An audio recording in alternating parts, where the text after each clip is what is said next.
outside signing your children after the show. God love that guy. This next comedian is a good friend of mine. He always helps we do the shows together. He's hilarious, he's Jewish, and he does finance.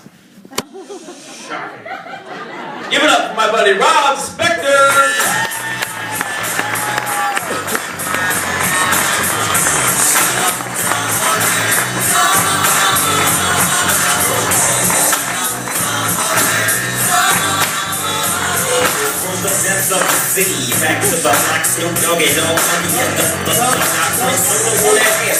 How you doing? What's happening, people? What's happening, people? Alright, so there's a little commotion going out here. Ray, I gotta tell you. I just gotta tell you.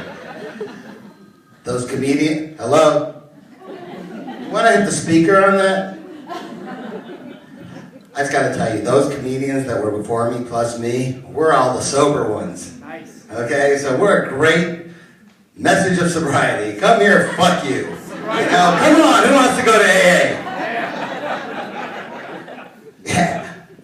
The ones after me are the insane part. So it's good, we're in December now. Thank God we're out of November, Movember. Seriously, what the fuck was that? You know, I saw all these guys last year doing it. I didn't even understand. And this year, I finally said, what is with the facial hair? It's creepy. Guys look like you should all be on milk boxes. Seriously, it's like crazy. You're child molesters. Well, no, it's for testicular cancer. Oh, so you're fighting testicular cancer by growing facial hair. Like the women, you got it right. For breast cancer, you guys do runs, you do walks, you walk for 3 days, you have bake sales, you raise money. Guys are like, let's just grow facial hair. Fight? We're gonna fight those fuckers. And the women, I'm sure, God, thank you, women. Who's had boyfriends or husbands that had that shit on their face? And you put up with it. And I saw today, and I'm not making this up because I'm going to try and keep this a little clean and not go below my waist at all, okay? But just for this one. For December, these women are calling it December. They're actually going to do what the guys did on their face for the beaver. And the guys are like, no.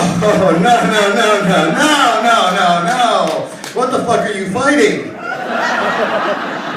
Please, no, anything under your arms I can deal with, not there. There. Straight up. Anyways, yes, I am Jewish, and I have a friend here, Kyle. Kyle, where are you? There's my boy Kyle. Kyle's my trainer. He's a big motherfucker. And Kyle said to me, someone asked me the other day, is Rob funny? He said, well, well, he didn't say it like that. He said, well, Rob's kind of funny, but he talks about Jewish stuff, which a lot of people don't understand. So I'm going to kind of do my humor, which is what I do, and I'll explain shit. Okay, so I was raised in a strict Jewish household when I was little. You could get bad grades. You can get in a fight at school. Nothing would happen, but if you dare pay full retail for anything, you got sent to your room for a week. That's because Jews are notoriously cheap. Except for the motherfucker up here who paid for your ticket. Now, number 2. When I was in high school, I wasn't very good at sports. I really wasn't. I wanted to be, but I wasn't, because I knew what I would excel at in sports. I'm the owner. Because Jews always have a lot of money. Like the motherfucker up here who paid for your ticket. Let's keep going. My boss said to me, we're going to go on a unity walk. The whole company, we're going hiking. We're going to go into the desert hiking. And I was like, I'll sit this one out. The last time a Jew went for a walk in the wilderness, we got lost for 40 years.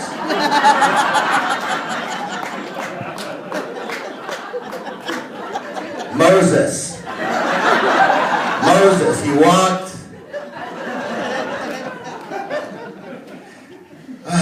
God. So anyways, yeah, I'm sober, thank God. I went to treatment. I went to a lot of treatment centers, but when I went to my first treatment center, my mom showed up for Family Week, which in my case should have been called, You're Not in Our Family Week. And she said, I said, you know, we have to make an admission to our family. And to my mother, I said, you know, my mom came in and she goes, an alcoholic, you're Jewish, you're supposed to have an eating disorder. You ever see a fat Jewish woman? There are. Okay. But anyways, I said, Mom, calm down. I am not an alcoholic. I'm a crackhead. That crack's an amazing drug. You know, one of the side effects, it's the only drug I know that makes you steal from yourself. You start using crack and everything's in your house, you got the TV, you got the refrigerator. When you come out of your using, all of a sudden the TV's gone and there's no refrigerator, but there's a stand for the TV. Hey, I must not have a problem. And the thing is that, you know, when I got sober, we do things, sober crackheads do things differently than alcoholics. Like when we go to buy a TV in sobriety, we go and look for the alcoholic goes for the color, the size of the screen, the picture. I just care how much the thing weighs because eventually I'm going to carry that thing down to the pawn shop. You know, when I got to the pawn shop, when I was using crack, I'd bring something in there and he'd be like, yeah, Rob, just put it over there with your other stuff. Seriously, at one point I looked there and it looked like my living room. But I don't just use crack. No. I got into this whole narcotic episode. I got into narcotics, but I thought I took them as prescribed 4 every 2 hours. And I knew I had a problem because the first time I liked narcotics, I went to the dentist. And he gave me, I was afraid, a root canal. And it was painful. Anybody hear of a root canal? Just the thought of a root canal is painful. But he said he was going to give me Vicodin. And as soon as he got done with that, I said, you know what, I think there are 2 more over here. Seriously. You know you have a problem when you walk in the doctor's office, he says hi, and you say Vicodin. You tell him what you need. You know, and it got bad. It got bad for me. I gotta tell you, I couldn't go to doctors anymore because I started shopping them around and going to different ones. So I had to start being creative. So I looked in the paper, and you could get a vasectomy.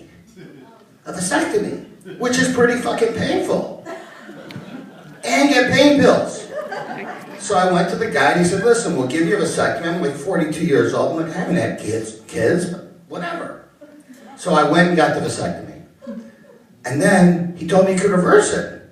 So 3 weeks later I had it reversed. I got more pain pills. Like 6 weeks later I had it again. And then 2 months later I reversed it. No, I think I had it. I don't know at this point in my life what side of the vasectomy I'm on. Now here's the sad part of this whole thing. Is I got this dog, Little Ben. How many of you follow me on Facebook? You probably don't recognize me. Hold on. I have this dog Bandit who I've been posting. He hurt his leg and he's in a lot of pain.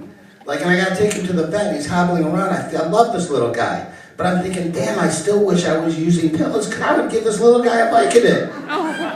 No, the fuck I wouldn't. I'm not giving him one of my fucking pills. Fucking put ice on it. I'm not getting one of my pills. So, you know, I will tell you this before I get out of here. This is truly what happened. I was playing golf with some guys. They took me to a great golf course. And at the golf course, you know, this guy hit his Titleist Pro V, which is the best ball, and it's a country club. I don't get to play these places often. He hit it into the cactus.